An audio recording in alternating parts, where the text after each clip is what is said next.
അഭിവന്ദ്യ സുസഭാഗ്യം പിതാവേ, ആയുരാരോഗ്യം നേരുന്നിതാ.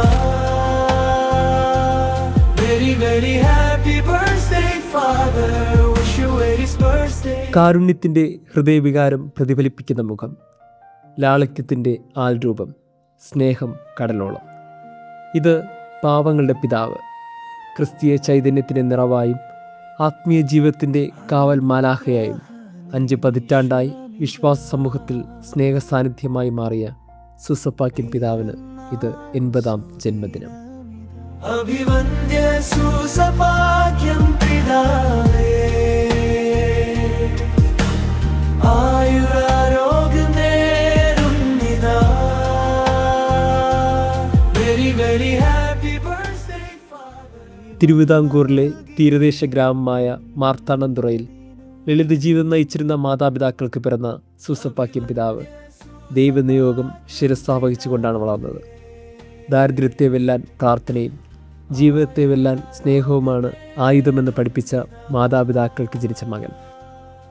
കലിസ്റ്റയുടെയും ത്രേസ്യാമ്മയുടെയും മകനായി ജനിച്ച സൂസപാക്യം പിതാവ് 1958 സെമിനാരിയിൽ ചേർന്നു.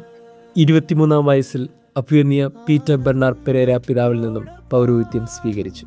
ഇടവക വികാരി, ആലുവ സെൻറ് ജോസഫ് പൊന്തിഫിക്കൽ സെമിനാരിയുടെ പ്രൊഫസർ, തിരുവനന്തപുരം രൂപത മൈനർ സെമിനാരി റെക്ടർ തുടങ്ങിയ മേഖലകളിൽ നിസ്തുലമായ സേവനത്തിന് ശേഷം 1990 അദ്ദേഹം മെത്രാനായി അഭിഷേകം ചെയ്യപ്പെട്ടു. കടലിനു മീതെ നടന്ന ദൈവപുത്രൻ്റെ സുവിശേഷം പറയാൻ ചുമതലപ്പെട്ടപ്പോൾ രൂപത അധ്യക്ഷന് മുമ്പിൽ കടലാഴം ദുഃഖങ്ങളും പരാധീനതകളുമുള്ള മനുഷ്യരായിരുന്നു മുമ്പിൽ.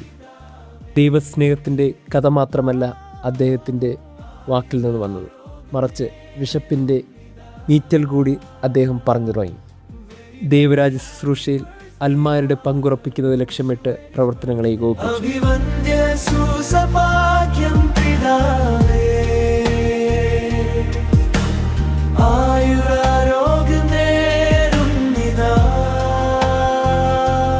Very very happy birthday father, wish you very birthday father.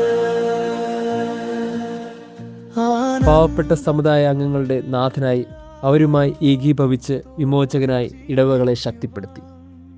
നിലപാടുകൾ ശക്തമായിരുന്നു പിതാവിൻ്റേത്. മദ്യവിപത്തിനെതിരെയുള്ള പടപൊരുതിൽ അദ്ദേഹം തൻ്റെ ജീവിതകാലം മുഴുവനും ആ സ്വരം ഉയർത്തിക്കൊണ്ടേയിരുന്നു.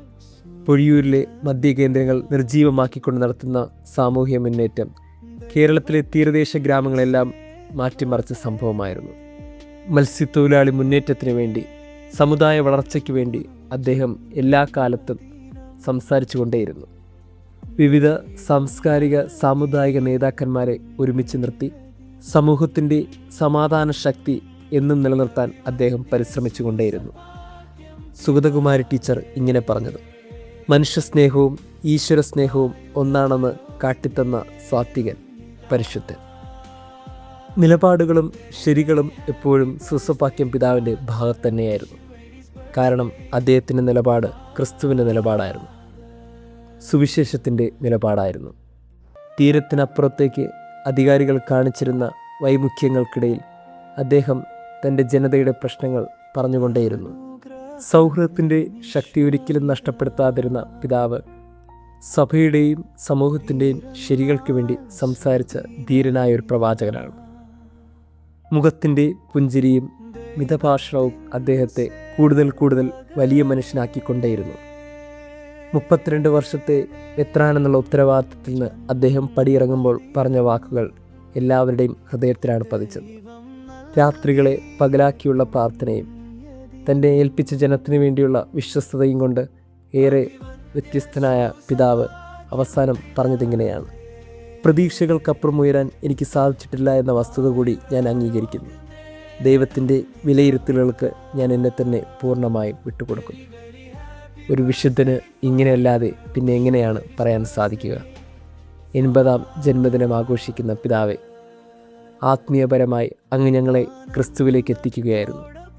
സാമൂഹ്യ പശ്ചാത്തലത്തിൽ ഞങ്ങളെ അങ്ങ് കൈപിടിച്ചുയർത്തുകയായിരുന്നു. അങ്ങ് ദൈവത്തിന് മുമ്പിൽ വിശ്വസ്തനാണ്, ഞങ്ങളുടെ മുമ്പിൽ അങ്ങൊരു പ്രതീക്ഷയാണ്. ഇനിയും എത്തിച്ചേരേണ്ട ക്രിസ്തുവിൻ്റെ ഏറ്റവും മഹത്തരമായ ശിഷ്യത്വത്തെ ഓർമ്മിപ്പിച്ച മഹാവിശുദ്ധൻ. തിരുവനന്തപുരം അതിരൂപതാ മെത്രാപ്പൊലിത്ത തോമസ് നെറ്റോ പിതാവിൻ്റെയും സഹായമെത്രാൻ ക്രിസ്താസ് പിതാവിൻ്റെയും എല്ലാ വൈദികരുടെയും സന്യസ്തരുടെയും അതിരൂപതാ മക്കളുടെയും ജന്മദിനാശംസകൾ ഏറെ സ്നേഹപൂർവ്വം അങ്ങേക്ക് നേരുന്നു.